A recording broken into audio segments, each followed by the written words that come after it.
उसी राम ने इनको बदलवा दिया।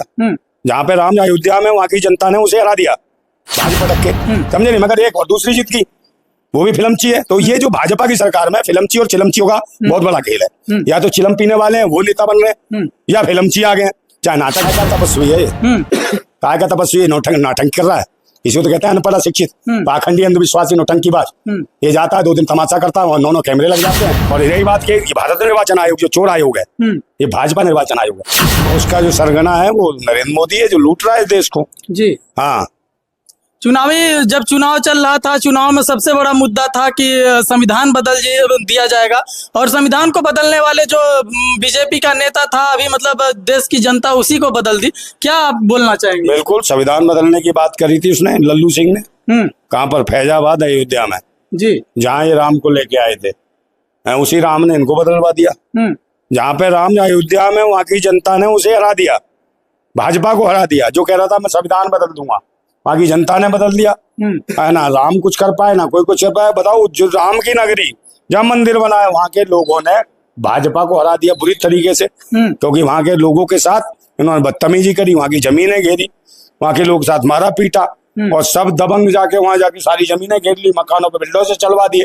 तो वहां की जनता नाराज थी, और उनका राम भी नाराज था। राम कहा कि जहां मैं रहता हूँ वहां के लोगों को तंग कर रहे हो, तो उनको हरा दिया। कि पाखंडी हो तुम, ढोंगी हो, तो ढोंगियों को हरा दिया। कितनी से वो जो बोलती थी स्मृति ईरानी, देखी थी क्या करती थी जब वो मणिपुर में, जब सेना के पूर्व सैनिक की पत्नी को निर्वस्त्र करके दौड़ाया जी है, उसको दौड़ा के सामूहिक रूप से बलात्कार करा, उसको लेके सदन में जब सत्र चालू हुआ, तो स्मृति ईरानी क्या दिख रहा था इसको सत्र में, संसद भवन में क्या दिख रहा था?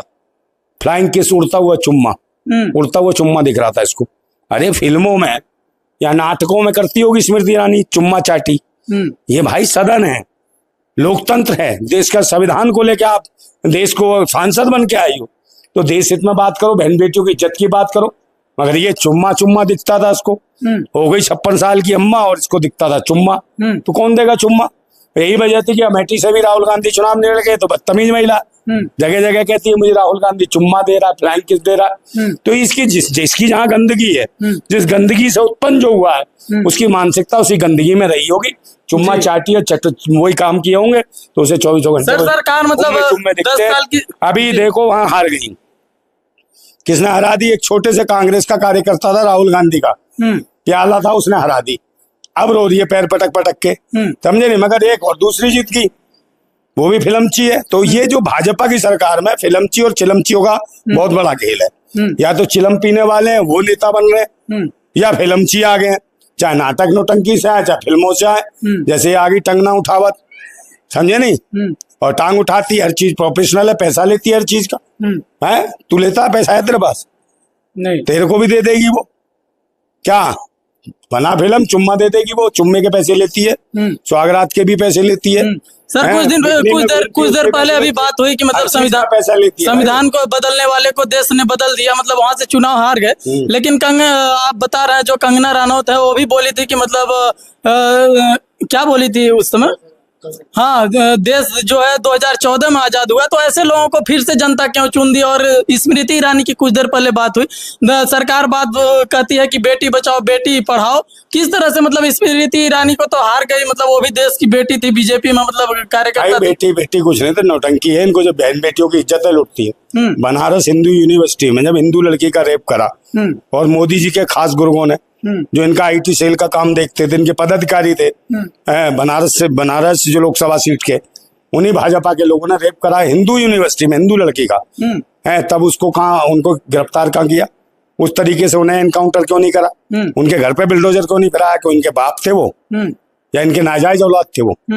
ये सोचने की जरूरत है। और उससे भी देखिए, अयोध्या से तो हारे ही हैं, चुनाव हार गए। और वो देखो, वो जो किसानों के ऊपर जिसने गाड़ी चढ़ाई थी, है वो आदर्श मिश्रा टैनी, याद है कि नहीं? हाँ, वो क्या जय मिश्रा टैनी, वो जिसके लड़के ने चढ़ाई थी गाड़ी, उसको भी जनता ने हरा दिया चुनाव। वो भी हार गया, लखीमपुर खीरी से औकात दिखा दी उसकी। तो इन्हें ये पता नहीं है देश की ताकत का भी। देश के लोग उग्र हैं।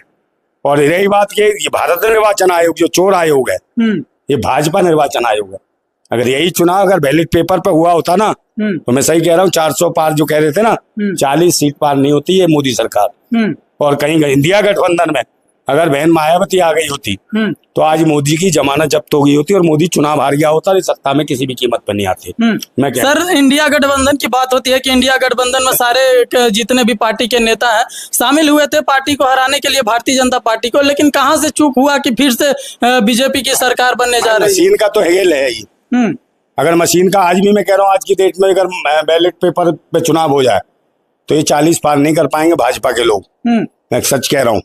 कैसे लगता है? आदमी तो यार गाली दे रहा, वोट कौन दे रहा है इन्हें? 10 सालों में बता तो दे क्या करा है, क्या करा है इन्होंने 10 सालों में? शिक्षा, स्वास्थ्य, रोजगार, सुरक्षा, किसी मुद्दे पे काम किया हो? महंगाई पे काम किया हो? नहीं, कुछ भी नहीं करा। बहन बेटियों की इज्जत लूटी है, हिंदू मुसलमान धर्म मजहब इसी पर लड़ाई करवाई है। और तो और प्रधानमंत्री की भाषा देख लो, वो कहता मुजरा कर रहा विपक्ष, तो इससे पूछे मुजरा और गजरे की बात करने वाला था। सर आप बोल रहे हैं कि बीजेपी की सरकार कुछ नहीं की है, मतलब तो फिर कैसे फिर सरकार बना रही है? कहा सरकार बना रही भाई, मैंने कहा नहीं मशीन का खेल है। तो मशीन हटा के देख ले, हमें तो विश्वास है।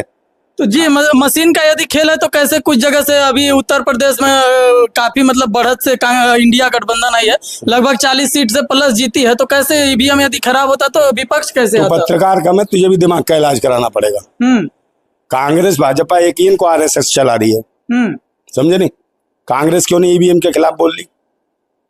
बोलना चाहिए था। कांग्रेस भी शामिल है, सब शामिल है। ये चाहते हिंदू मुसलमान पे राजनीति चलती रहे, 10 साल तुम करो 10 साल हम करें, यही गेम चलता रहे। हाँ। मतलब बात चल रही थी कि जो राम को लाए हैं हम उनको लाएंगे, तो अयोध्या में राम की प्रतिमा बनी है, मंदिर बनी है, फिर अयोध्या का ही संसदीय क्षेत्र, वहाँ का प्रत्याशी तो हार तो राम इनका नाराज हो गया ना, तो प्रत्याशी के पिछवाड़े पे लाद दी साले खींच के, पता नहीं कहाँ जाग गिरा वो। राम की नगरी से वो हार गया, लेकिन चंद्रशेखर रावण जी तू लाएगा हमको, वो राम बोला इनको तू लाएगा हमको, तेरे बाप को लाए, तेरे बाप को, तेरे बाप के बाप को लाए हम, तू लाएगा हमको। है जनता के साथ गलत किया वहाँ, और इसलिए वहां से हटा दिया, और संविधान को खत्म करने की बात कर रहा था उसे खत्म कर दिया, फिल्म उसकी खत्म, राजनीतिक। चंद्रशेखर रावण जो भीम आर्मी के नेता है वो चंद्रशेखर रावण की जीत हो जाती है। हाँ तो रावण तो जीतेंगे भाई, न्यायप्रिय आदमी है रावण, चंद्रशेखर रावण, वो तो जीतना ही है, और जीत गया वो चुनाव। अब तो यह है कि राम भटक रहा, राम भी जीत नहीं पा रहा, राम परेशान है, मुझे बचाओ मेरठ में चिल्ला रहा है, योगी को फोन कर रहा बार बार मुझे जितवा दो। वो भी घपले से ही जीतेगा अगर जीता तो, और वैसे जीतने कोई चांस नहीं, वो हारेगा, क्योंकि राम नहीं, वो तो बेकार है, किसी काम का नहीं है, समझे नहीं? थोड़ा सा बात करेंगे दिल्ली की सीटों पे। दिल्ली की 7 सीटों पे मतलब लग रहा था कि इंडिया गठबंधन जीत हासिल करेगी, लेकिन कैसे कैसे बीजेपी 7 सीटों पे भाई मशीनों का खेल है, समझे? रेलम पेला मशीनों का खेल है। चुनाव आयोग जो है भाजपा निर्वाचन आयोग हो चुका, उसी के हिसाब से काम हो रहा। विपक्ष यहाँ था ही, अरविंद केजरीवाल अंदर डाल दिया था, मनीष सिसोदिया, संजय सिंह, तो उन्हें काम करने वाले जो लीडर थे अपना आगे कर सकते थे, उन्हें उस लायक नहीं रहने दिया और सबको डरा दिया। इसलिए कोई चुनाव में भी उस तरीके से लोग नहीं आए, दिखाई नहीं दिया दिल्ली में कैसा चुनाव हुआ, पता ही नहीं चला, ऐसे लगा चुनाव है ही नहीं। तो माहौल अपने हिसाब से मैनेज करा मशीनों को, और अपने आप काम कर दिया इन्होंने। और जो वो चीज ना पर्ची दिखती थी, नहीं बीजेपी तो कह रही है हम काम किए हैं, राम मंदिर बनवाए हैं, 5 केजी राशन से लोगों को मतलब आत्मनिर्भर बनाया जा रहा है, और आवास दिए, शौचालय दिए, इसके आधार पे बीजेपी बीजेपी तनख्वाह ले लो ना, ये लोकसभा का चुनाव जो लड़ते हैं इनके तनख्वाह काय को ले रहे हैं? मादर चोट तुम्हारी माँ का, तो काय को तनख्वाह के पैसे लेते हो? 5 किलो चावल 5 किलो गेहूं खा के जिंदा रहो, भोसड़ी वालो हैं? काली को नहीं देंगे बे, बता? तू गेहूं और चावल भसक के खा लेना, गैस कौन देगा? तेरा बाप देगा गैस। काम है नहीं, धंधा है नहीं, रोजगार है नहीं, वो क्या देती है? और तुम बताओ 2.5 किलो भीख मांग मांग के आज तुम दान करोगे? तुम खुद भी पंगे हो। देश के संविधान को खत्म करने वालों, तुम्हारा बुरा वक्त आ गया है। धर्म मजहब के नाम पे तुम ये लाए, ये ना, राम ने पेल दिया ना तुम्हें रख के, हरा दी ना अयोध्या और फैजाबाद सीट। अगर राम तुम्हारे राम को लेके आए, तुमको तो राम क्यों नहीं प्रसन्न हुआ तुम्हारा? दीना पिछवाड़े पे लात, तू तो प्रकट हुआ है, माँ से भी पैदा नहीं हुआ, बाप ने भी बीज नहीं डाला है, प्रकट हो गया। नाथुराम गोडसे से आ गया होगा तो प्रकट करके चला गया होगा है। ऐसे ऐसे लोग हैं पाखंडी ढोंगी, और गालियां निकलती है ऐसे लोग। मेरे राष्ट्र को, मेरे देश को बर्बाद कर रहा हो, जो संविधान को खतरा हो, और बकवास करते बात। तुम 14 रुपए किलो आटा था, आज कितने रुपए किलो आटा है? 35 रुपए किलो आटा, 34 रुपए किलो आटा, 40 रुपए किलो आटा। इस महंगाई पे कौन बात करेगा? 4 किलो चावल और 4 किलो गेहूं दे रहे हो तो चीनी तुम्हारा बाप खा गया रे। हो राशन से चीनी भी नहीं मिलती थी, तुम्हारा बाप खा गया, जब तो मीठे हो गए हो तुम।